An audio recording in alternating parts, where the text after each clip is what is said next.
So I am going to be a little bit rusty because this is the first time I've given a tour briefing in over 5 years now. I'm very excited. This will be my first time back to the country in 5 years, so I'm probably just as excited as you guys are. Things will be a little bit more hectic than they usually would be for this kind of trip, just because this is only our second trip going back into North Korea now. Our first trip got back last week. We have one more person who's late.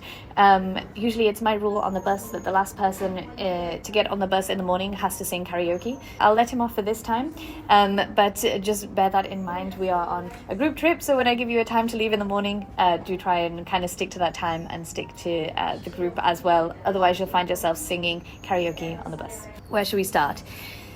Let's talk about breaking the rules in North Korea, because that's a fun place to start and to throw you guys into. So, welcome back to the podcast, the one where I finally can take you back into North Korea. That snippet there was just me doing my pre-tour briefing, the first briefing that I have done in the past 5 years, and actually the last. But we'll get to that. I don't want to take up too much of your time here.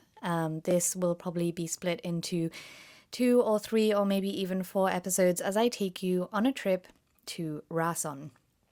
It's taken me a couple of weeks to be able to get this together. It's been an absolutely crazy time. I've been so incredibly busy. I managed to get a YouTube video up and lots of Instagram posting and things like that. So if you haven't looked on YouTube or Instagram, do have a look over there. But there is so much more to come. So much more, despite the fact that, well, North Korea has closed again now. Don't worry though, there is lots more to come. So stay tuned, keep following me on all the platforms, and whilst you're listening, do feel free to add a comment or a like or share this with your friends, whatever you can do. And before we get stuck into it, I want to give a massive thank you to my patrons. You can follow me on Patreon. You can just search my name, Zoe Discovers, and you'll find me there. Thank you to everyone who is already there. It's free to follow me anyway, and I'm trying to post on there now. I appreciate everyone's support. So without further ado, let's get into Rason.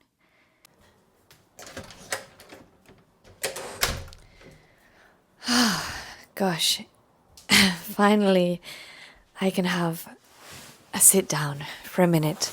Finally, I am in the hotel in Yanji. We took a flight shortly after the tour briefing to get to Yanji from Beijing. Takes about an hour, 2 hours. It was a quick flight, but it's one of those things where so much is going on. You're trying to do 20,000 things at once, and you're trying to answer 20,000 questions at once. In the end, somehow it became 11:30, and I am tired. But I'm excited. It's kind of like going to bed the night before Christmas. When you've got so many things racing in your head, racing in your mind. Not only am I excited to go back, but I'm taking a group back with me. I'm also trying to work at the same time and do loads of content and things like that. There's a lot going on in my brain that I need to shut off. But I'm excited. I think I've been pretty pessimistic about all of this so far.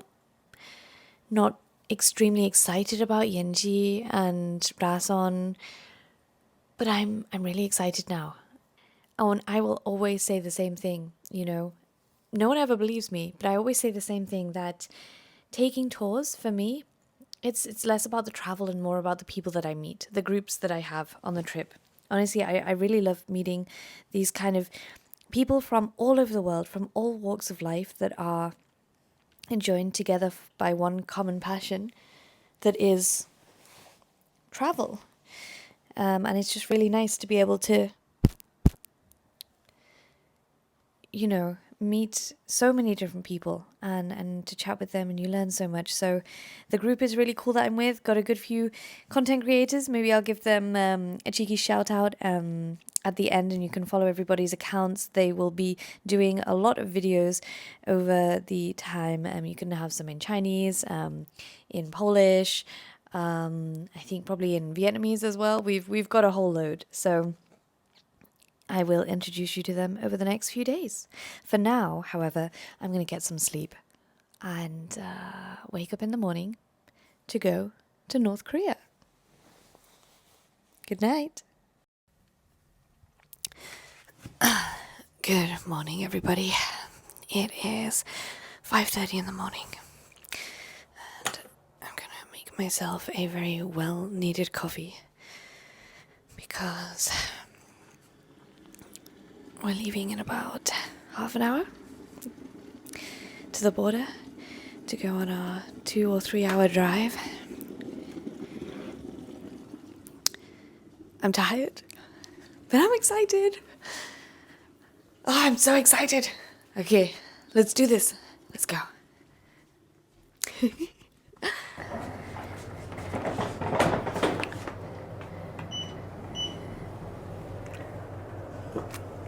Oh my gosh, no time to drink this coffee.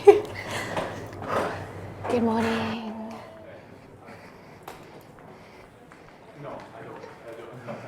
Good morning.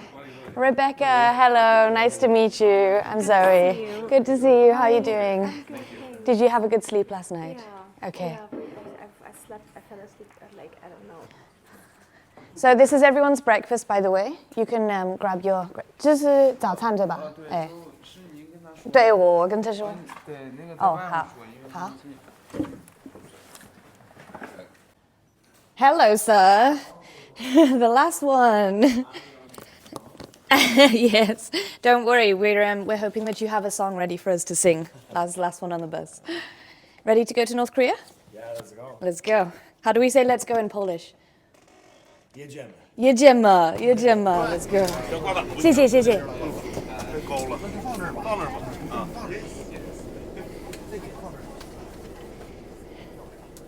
Everyone has their passports?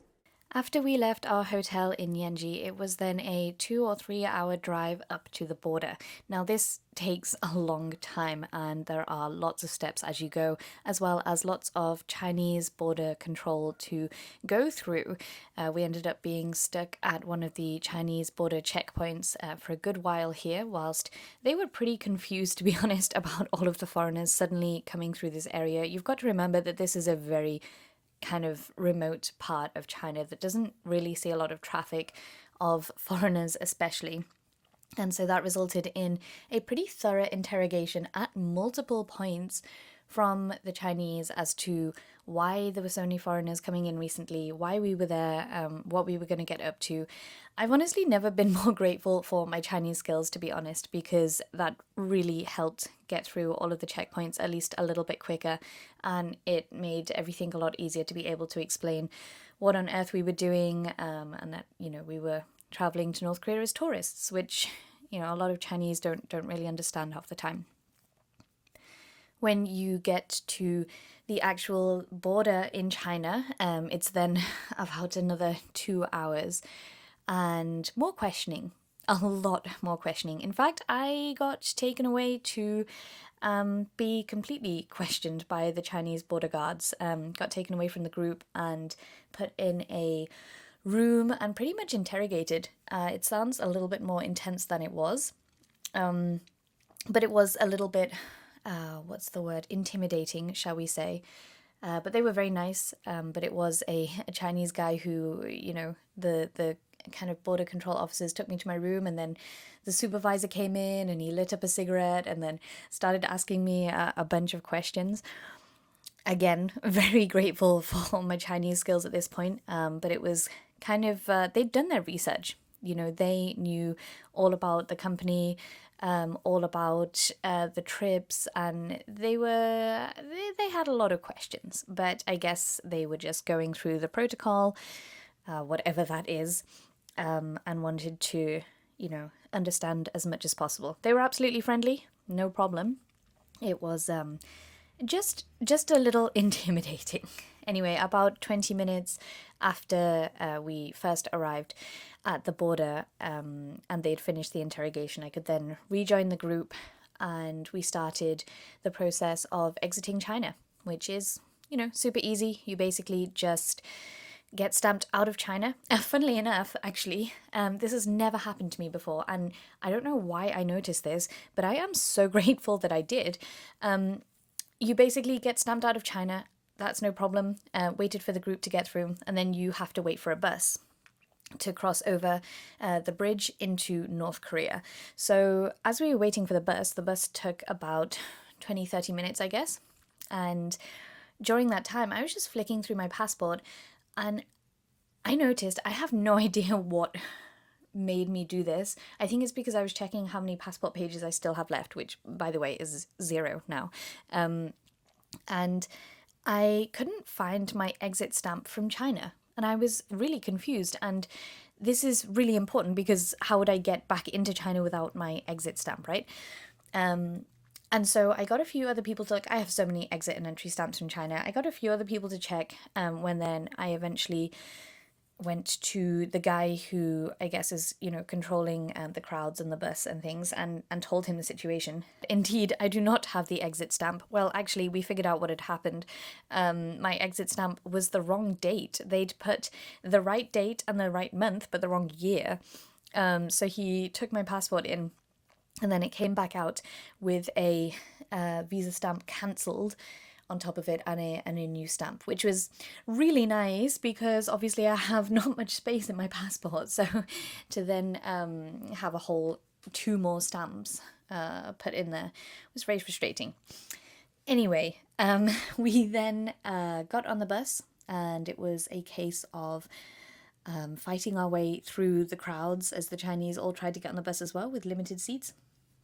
And then we were on our way crossing the bridge. And when you start to cross the bridge, you can see the North Korea border facility come into sight, and you see this big North Korean flag, and you're stopped pretty much halfway along the bridge where North Korean army officers will come on and check everyone's passports, check everybody's documents, and then they let you through. And then you are at the North Korean border facility. And then it was a case of fighting to get our way through there. They did a temperature check on everybody. You put your stuff through an X-ray machine. And then, honestly, this bit was pretty easy. We met our North Korean guides, who then helped us go through the checking and everything that we needed to do, helped us register our cameras, our phones, our laptops, things like that. And then we got the stamp into North Korea. Rason is one of the few places where you do get the North Korea stamp. So we got that. And then we were in. Then we were into North Korea. And then it was just a case of getting into the bus. And it's funny, things just kind of move like clockwork. It's been a while since I've done this, obviously. But it was just a case of, finding my seat on the bus and then sitting down, finally relaxing. Everyone was in, everyone was on board, everything was okay. And finally the guides took over. I could sit down, relax, and they just, started their spiel of introducing themselves, the country, and it felt like I'd never left, to be honest. Everything just kind of ran like clockwork as usual. And I'm so glad to be back.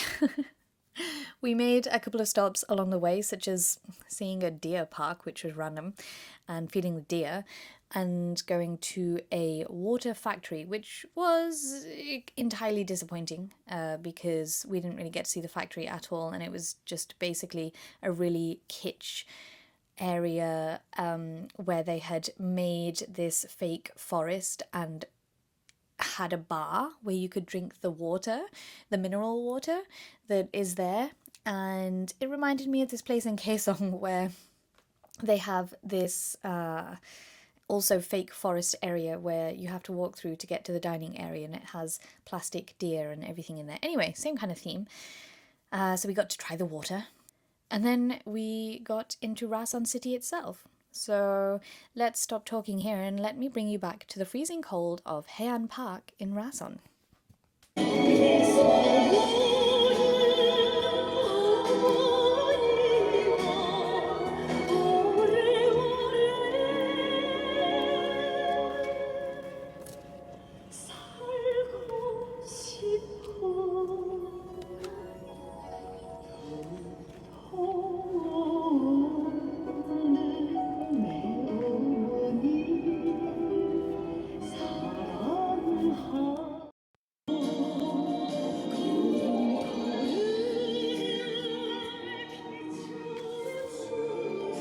you understand the lyrics of it? A little bit, but I can't see them, so not really. I haven't got my glasses on. Okay, but what could it be about? About It's probably about the leaders and how great they are.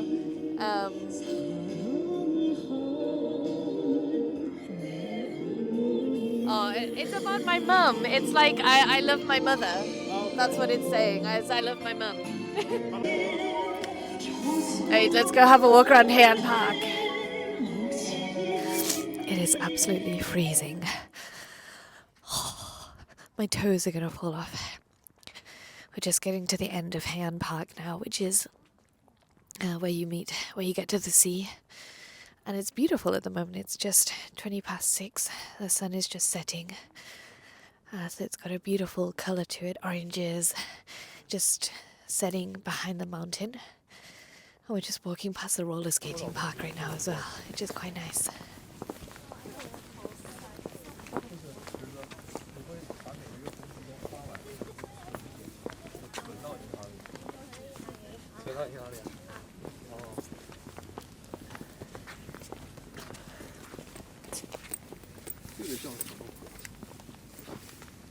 Oh, it's very, very peaceful here though. The park is completely empty, of course, because it's freezing. But that makes it, gives it its nice winter charm. No one is here at 8:30 on a Monday evening when it's this cold in the start of March. It's supposed to be spring already, but it is still freezing cold. Just behind me as well, when I look out to the sea in front, turn around behind me, is the statues of the leaders, right on the other side of the city. They're currently lit up. The sun is set, and so there is a nice amber glow to them at the moment at the bottom of the street, right beneath the mountains, and just up a little bit so you can see them. Very peaceful. We are on our way back through the park. Back to the hotel finally. It's freezing. And we're going to make some kimchi, I think. That's what we're doing back at the hotel now. Finally out of the cold, and it was time for a kimchi making class. Alright, kimchi making time.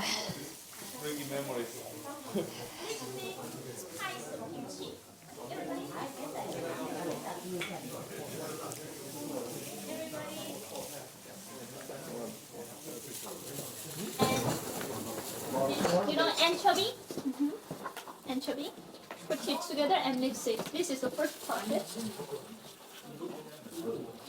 put it in hot paper. It will taste much better.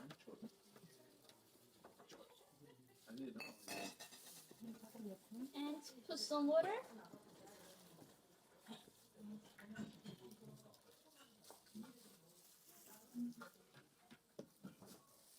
And mix it together.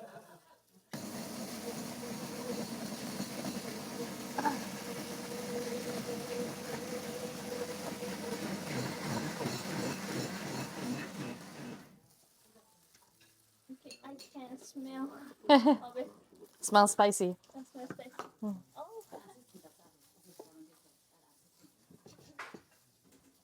Okay, we made it.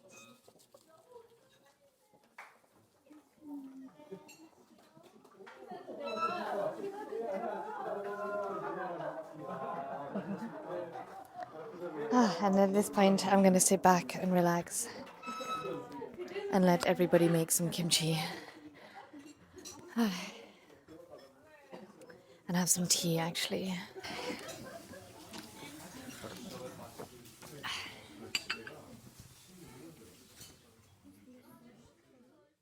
it is the end of the first day here. What a day it's been. I am absolutely tired. What time is it? Well, it's 10:30 in the DPRK, which honestly for me is very late because I love an early night. But to be honest, it could have been a lot worse. Could have been a long night. Usually the first night on tour is spent, well, for the tourists, is usually spent kind of having fun, getting to know each other, having a few beers, enjoying the local drinks, and just you know, kind of having fun. And that's exactly what everyone did. But as well as that, for me, I have a little bit of work to do. I have to finalize the itinerary, have a meeting with our local partners, things like that. So that's what I was just doing. And now I'm finally back in my room and able to get a good night's rest, because there's no way that I'll end up scrolling all night on TikTok or Instagram, because there's none of that here. And genuinely, that is something that I've missed, is for the first time in over 5 years, I was able to set all of my chat apps and things like that to offline until Thursday. Offline until the 6th, whatever it is. And I was able to tell people, you can't contact me. I was able to, you know, what's the word? Queue up all of my important work and delegate the rest of it that needs to be done straight away. And I was able to switch off. And I left my laptop behind. My gosh, I've led so many tours in the past 5 years. Obviously not to North Korea, but to different countries. And I've always been working. In the evening, I'm always working. In the daytime, I'm always working throughout the day, always on my phone. I have no option to do that. And that's so nice. And I'll let you in on a little secret here that will only make the podcast if if it happens. But whilst I'm away as well, the Pyongyang Marathon is being announced. So that is very exciting. I won't go into too much detail with it now because I don't even know if this is going to make the final edit. But whilst I'm away, that might be what's happening right this minute. So that is pretty exciting stuff. If it is happening, you bet that I will be there, absolutely. And I guess we'll speak more about that when it's more appropriate. But the nicest thing about this is that, you know, I'm doing the marketing at Koryo Tours, but it was so nice to not have to be able to just delegate all of that and leave it to a great team that I know will do a really good job of, and just know that it's all being handled really well. And also to know that I don't have to deal with any of that, because 5 years of dealing with last minute news about the DPRK, it's been tiring. I'm tired just thinking about it. So I'm going to go to bed without internet, which is beautiful. I'm so glad to have this detox. I've needed it. It's very warm in this room. I'm just going to have a quick peek outside. Oh my gosh, it's so cold. It's about, what is it? Minus 10 or 11 or so. Let's peek it open, see what's happening outside. It's kind of frosty. Wow, stars, loads of stars. There's like a bar, kind of like a snack bar shop at the bottom of the hotel, and it's still open, it's still on, and there are some people hanging out outside it. There's some cars and some movement, but you can hear the silence.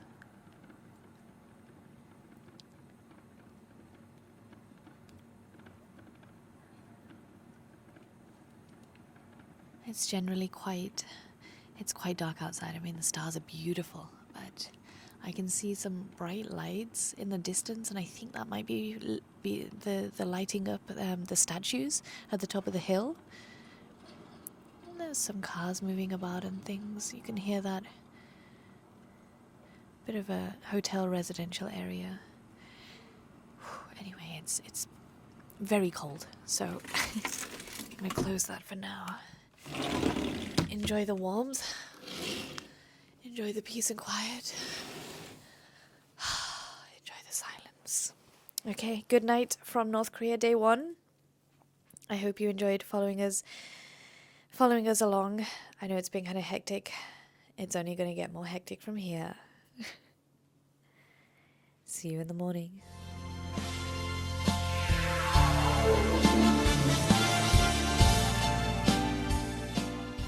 Good morning from 6 a.m. in Pyongyang. Do you remember me telling you about that big TV that's right in front of my window last night? Well, that TV is now on. And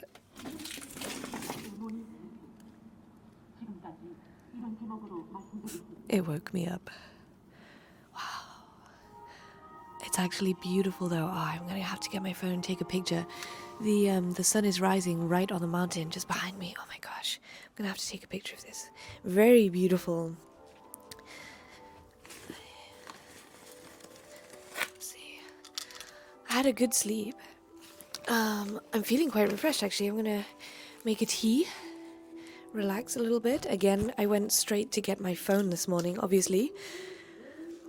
All I wanted to do was, check my messages, stuff like that. I'm so addicted to my phone recently, especially with everything changing so much in North Korea. I'm like nervous waking up every day. What am I going to wake up to? Probably not healthy. So I'm very happy to not have to do that this morning. Let me quickly catch this sunrise. And unfortunately, for those that have heard the rumors about the Moranbong band splitting up, I think it's true. I asked my guide today, yesterday. The Moranbong band are no more.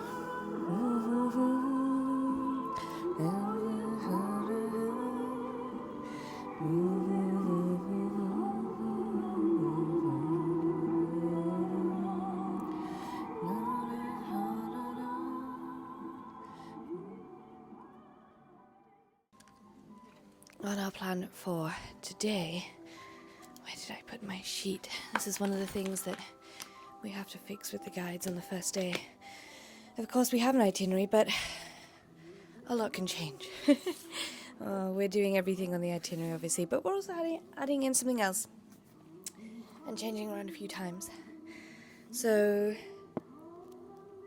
first thing in the morning, starting from 9 a.m., we're going on a hike, which is pretty fun. And it's good because I feel like I haven't done any exercise over the past few weeks. So 2 or 3 hour hike we'll be going. It's just a 5-minute drive from here. And then lunch. Oh, I'm so excited. Will be cold noodles. I haven't had cold noodles in a long time.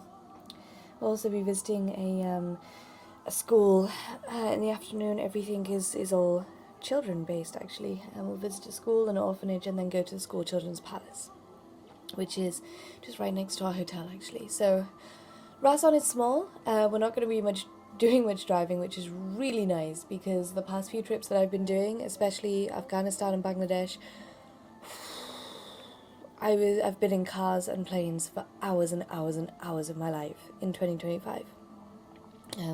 Not complaining, just stating a fact. But my legs are starting to properly tighten up. And obviously I can't run here. I'm not allowed. So that's it for the day. I'm hopefully going to do a good bit of walking around. I am so conflicted on... I'm going to speak to you about something for the videoing and stuff. So obviously I have a YouTube channel as well, and that's kind of where all this started. It's my YouTube channel. And I'm stuck.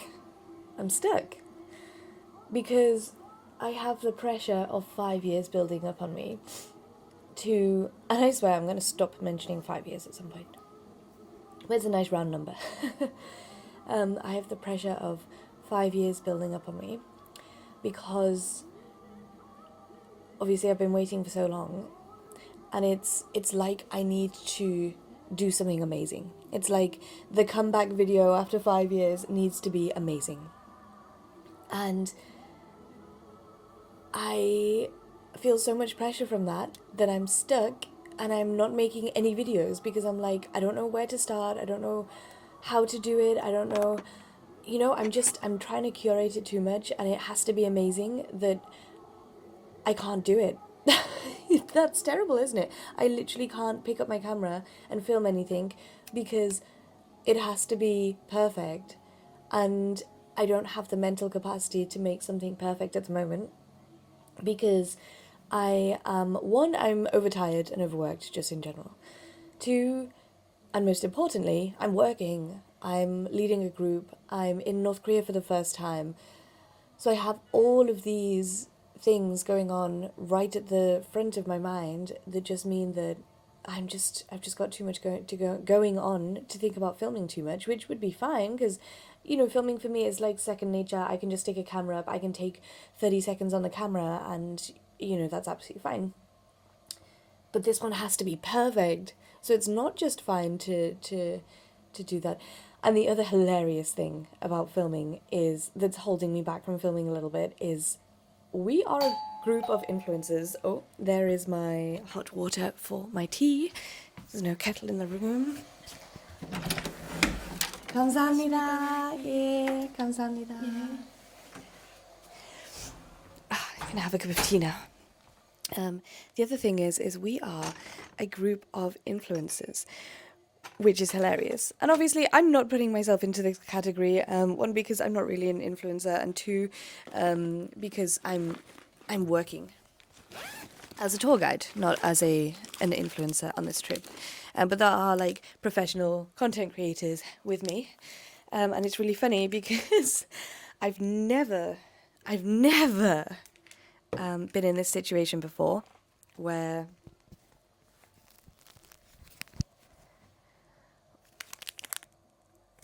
at the table when you're eating dinner or lunch, you know, I've been there before when my friends want to take a quick video or quick photo before eating and stuff, but these guys are, it's very Black Mirror.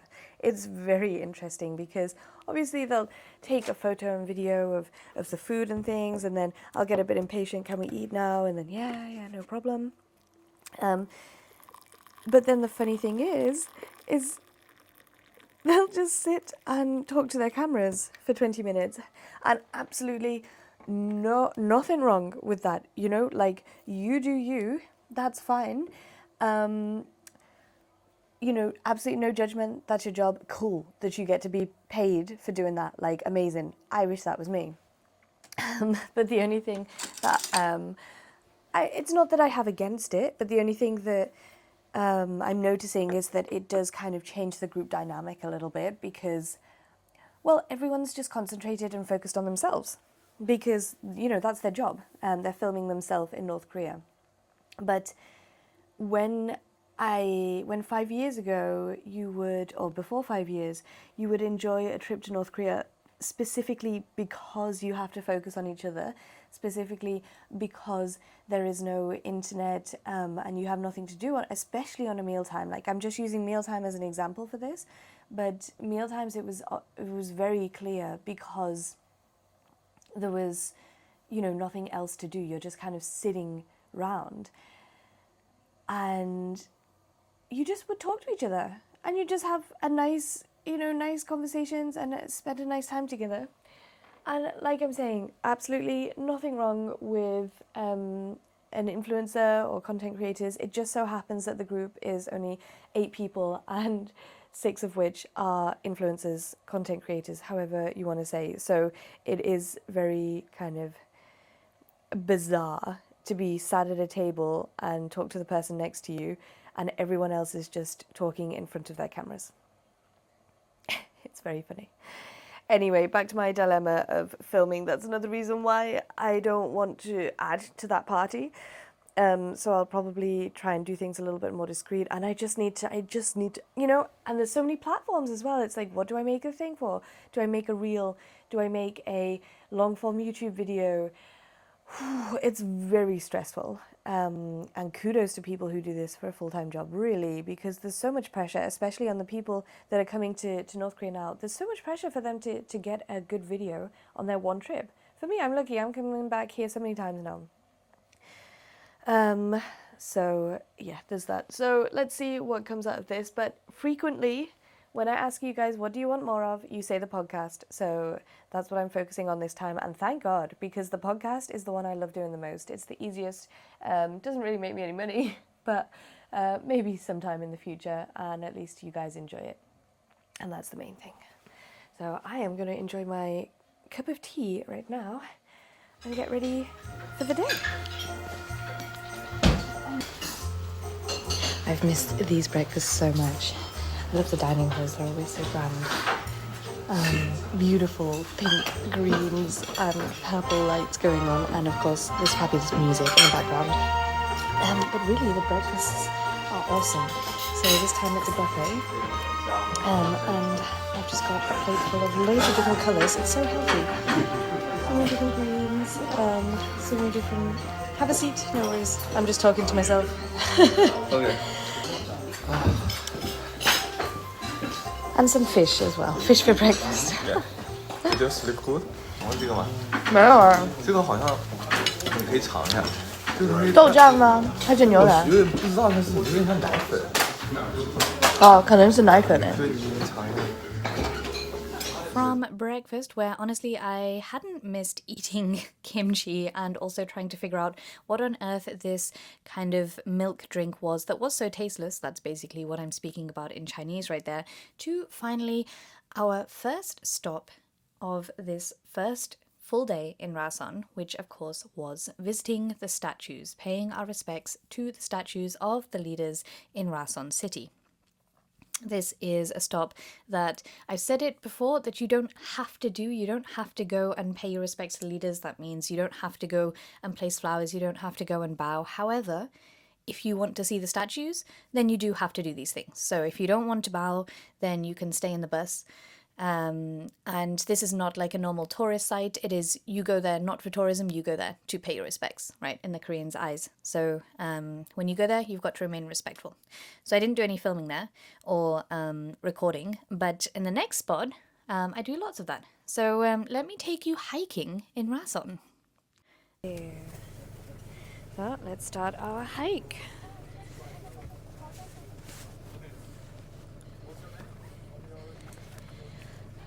We have just arrived at where we're going to be doing our hike. You're getting changed into proper hiking clothing. 같이 가자.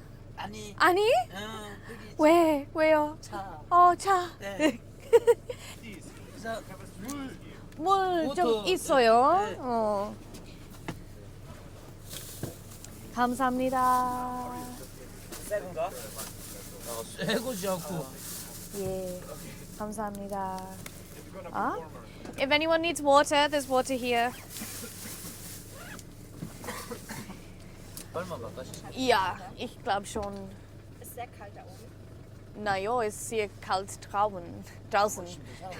It's, 자체로 올라갈 수. naja, wenn du Handschuhe hast, würde ich dir empfehlen, du kannst es mitnehmen. Okay. Ja, warum nicht? Sie sind ja klein, oder? Alright, let's go hiking.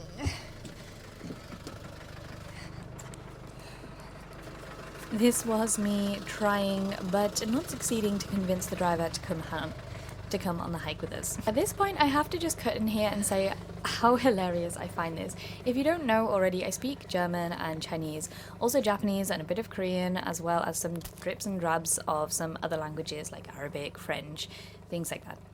Never did I expect to find myself in a situation where I would be switching between 4 languages, which I think was represented in the past few minutes pretty well, as I went from Chinese at breakfast to Korean with the driver and German with a couple of our German guests. This was bizarre enough, but listening back to this now, even crazier. Honestly, I'm quite impressed with my accent. I don't know, maybe German listeners or Chinese listeners, you might not think it's so good. But it's the first time, actually, that I ever hear myself speak in a different language like this. It's the first time, that I've spoken German on a recording. It's been absolutely years since I've spoken German properly as well. Well... Honestly, I don't know how good it was or how many grammatical errors I made, but at least it was still good enough to recommend to wear gloves for the hike. Okay, so we just made it up the first bit of the hike. I'm going to start my GPS watch actually, so I can, well, not GPS, shouldn't have said that. I'm going to start my watch so I can see how high we actually go. We've just made it past the first little area that basically leads up to this big map behind me. So I guess this is the official start of the hike now. It's very nice, very peaceful, no one's around. There's still some snow on the ground. Like I said, we just got to the main starting point of the hike. I can see the map in front of me that shows the different areas and the top of the mountain. And one of the most interesting things that we will pass by will be the slogan trees, which, well, I'll tell you more about the slogan trees when we get there for some context.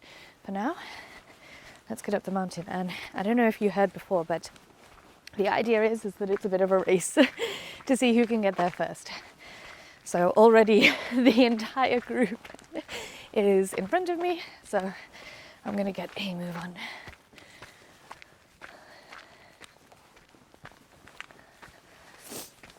We're currently at an altitude of 77 meters. So let's see how high it is that we actually go. And by the way, can you hear that? Nothing. Nothing. Beautiful nothingness. So peaceful.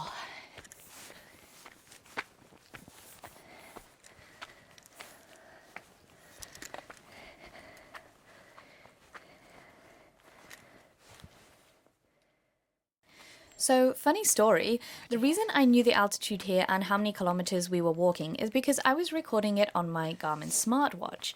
So for those that use any kind of exercise tracker, or for those that run or exercise or cycle, things like this, you may know about an app called Strava. And Strava is basically for people who, I don't know, exercise. It's kind of like a social media for people that like to run or go on cycles, hikes, things like this. And I have a smartwatch that basically helps me track those things. And it uploads automatically from my watch to the Strava app. Now, this is where it gets funny. I did this hike, I was tracking everything, did this hike, and then a few days later, when I got back into Signal, the smartwatch uploaded it to Strava automatically when I got back into Signal. Now that's completely normal. What wasn't normal is a few hours later, an email that I got from Strava saying that my account had been banned without any further action needed. Of course, I was completely confused, and also I was really tired and had no idea what was going on, and in my head I hadn't added anything to Strava in ages because usually I only use it for running, and I hadn't been on a run in a while, so I completely forgot about the hike.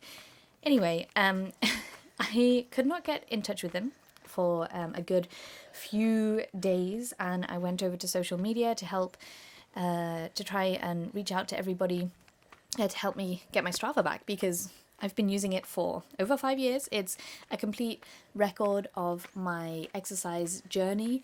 You know, it's it's not the be all and end all, but it's just nice to have those stats, and also it's something that I pay for. Strava is not cheap. Like it's over $50 a month. Over $50 a year. And yeah, it's just really good in helping to track these things, and also obviously have that social media aspect of it as well. So I was pretty gutted. I was trying to reach out to Strava to see what happened and why it was blocked. I thought it might have been anything to do with, you know, any runs that I'd been on in Yemen or Iraq or something like that. Anyway, I finally got to speak to their customer service, and they said that it was because of the hike that I did in North Korea that got me banned. Now, they did basically then delete the hike from Strava and reinstate my account, but yeah, I was pretty gutted, because this basically means that during the Pyongyang Marathon, which I'll talk about, I won't be able to upload the fact that I took part in the Pyongyang Marathon. And in fact, anyone who is looking to take part in the Pyongyang Marathon, you should make a note that you cannot upload anything now from North Korea into Strava. It's against their policy because of sanctions, US sanctions. And yeah, so basically that's a big shame. But hey, I got my Strava back and let's get back to the hike. The path that we're walking on, I'm sure a lot of you, oh my gosh, a lot of you would be interested to hear, how is the hike? in North Korea, like what kind of hike is it? Well, what I can see in front of me is a pretty well done path. It's like paved out with stones on either side of it, and then the path itself is like a dirt path. So I think if it was raining then or snowing, it would be very muddy. Luckily it's very dry right now, with the few remaining patches of snow that haven't melted yet. And what I can see, well, trees. A lot of trees. But you can also see the effect of deforestation as well, which is a bit of a shame. Just looking to the left of me, I can see the city of Rason getting further and further away. And I can hear some dogs in the background. I don't know if my mic is picking that up. Oh, this bit's a bit muddy. My toes are freezing. Whew.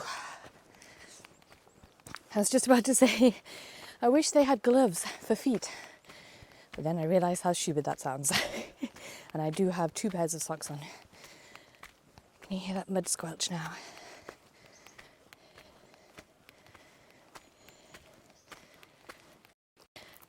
Honestly, I mean, it's not a tough hike, but I'm out of breath. It's up. It's all up, obviously. I'm climbing a mountain. But there are some patches that are rather steep. This is not the top, right? No, we're not even halfway. We're about a third of the way now.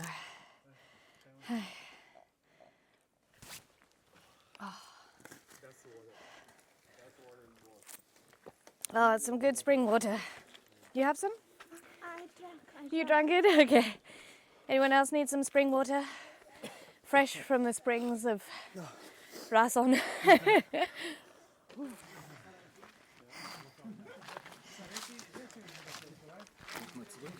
Huh? No, we're going up. Wait, did they go back down? Okay, they went back down. Ah, we're just getting the spring water. Okay. Tata. Go down? Yes. To the different area. Yeah. No, we could just go a different way. Yeah.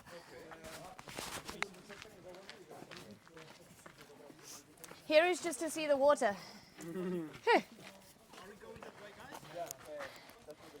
Yeah.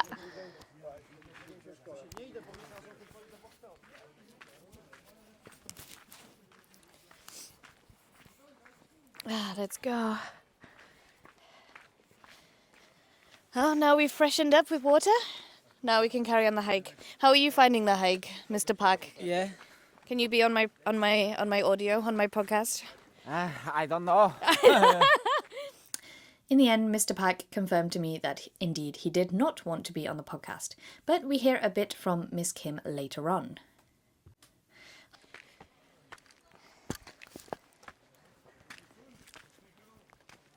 Ah, here we have our first sighting of a slogan tree.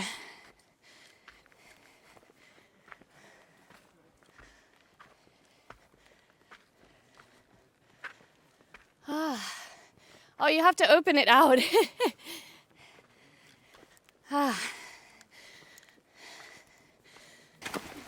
This is a slogan tree. You know, you can see the letters on the body of this tree. Let's suppose, and this is what during the period of anti-Japanese armed struggle, our rising small armed group people wrote the letters on the body of this tree in 1944. Can you get down a minute so everyone can see? 1944. Thank you. And it is in that led us to defeat Japan imperialism. Understand? As you can see the letters writing in black color.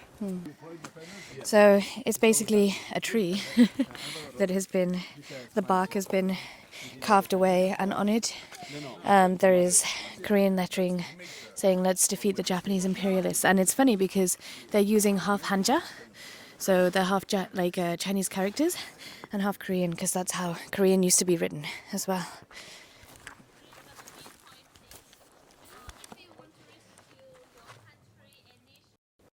So we've just come to a bit of a clearing, and there's a beautiful view of the sea right in front of us, and from here you can really see how much of an incline we've kind of made it. It's been over 1 kilometer. We've been going for 35 minutes now. Over 1 kilometer, and it looks like we're 224 meters up, which means it's quite an ascent in just half an hour or so, especially since we've been relaxing and chilling. So over 200 meters up, and we can see a nice view of the sea. I love seeing the sea. And as well Rason City, where we're staying. Quite a nice little viewpoint, but I'm sure there are better further up, so I'm going to tackle these stairs that are right in front of me. Keep going.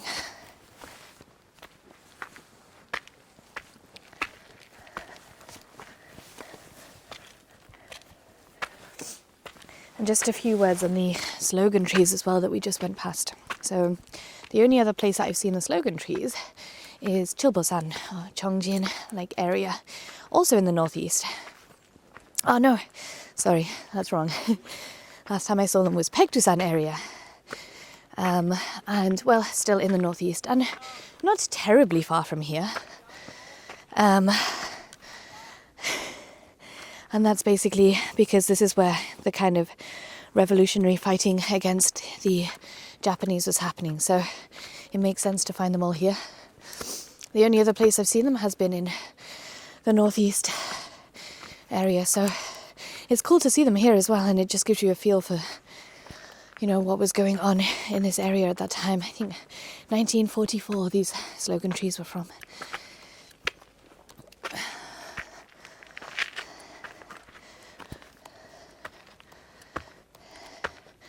These forests and area was used a lot as part of the fighting, and that fighting is also what Kim Il-sung was part of as well. In Paektusan, Mount Paektu, you can visit the not so secret camp where he was supposedly hiding out and would lead the revolution.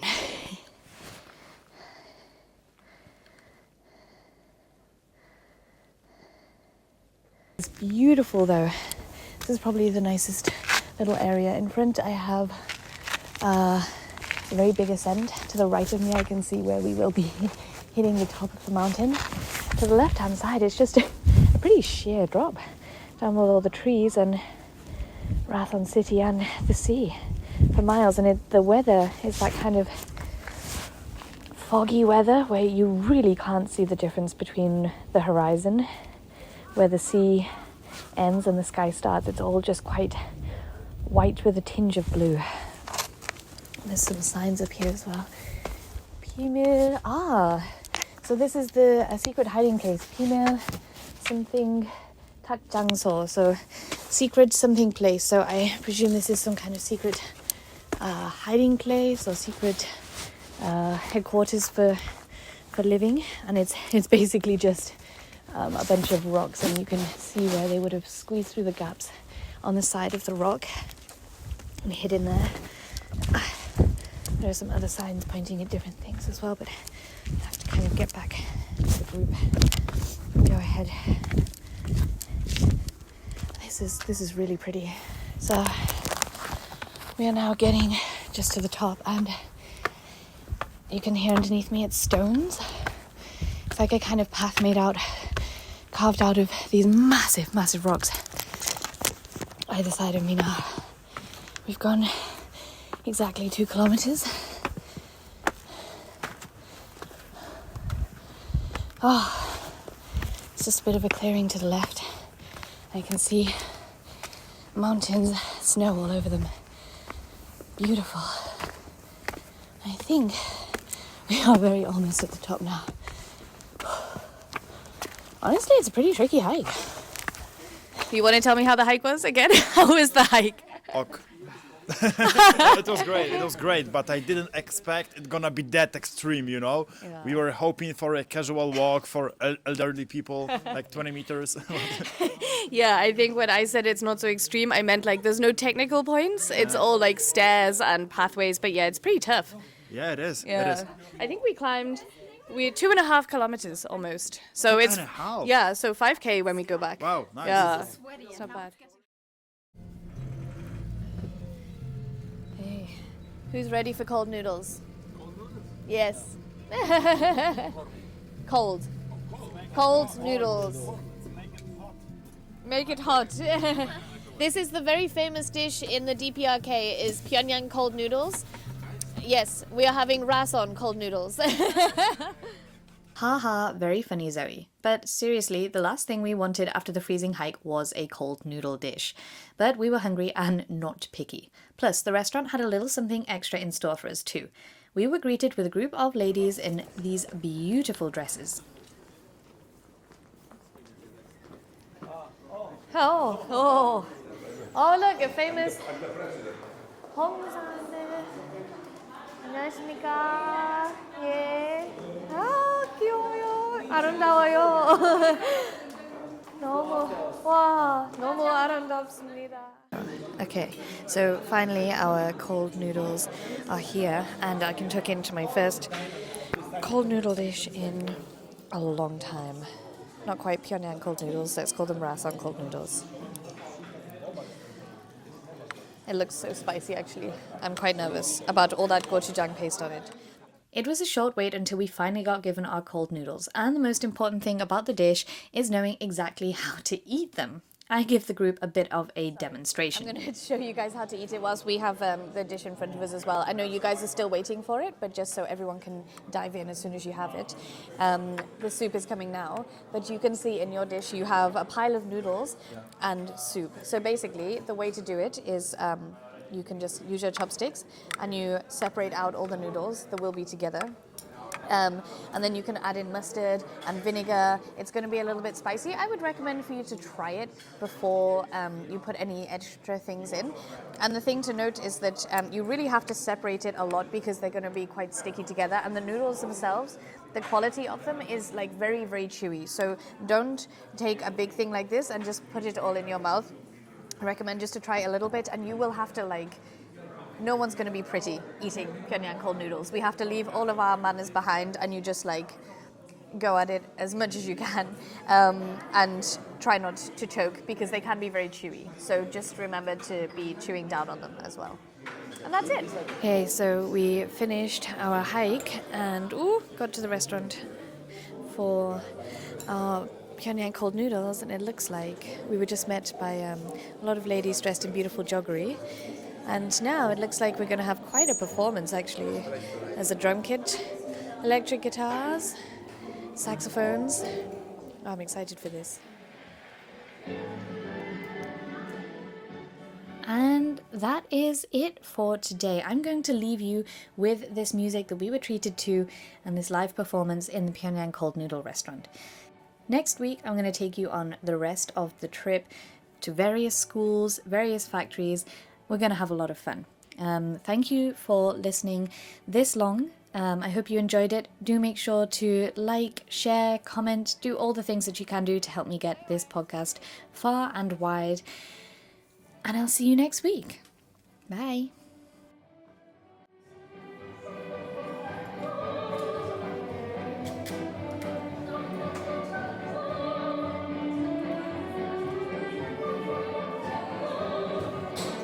We're just waiting for the performance whilst everyone takes a seat. I just know that this is going to be very good.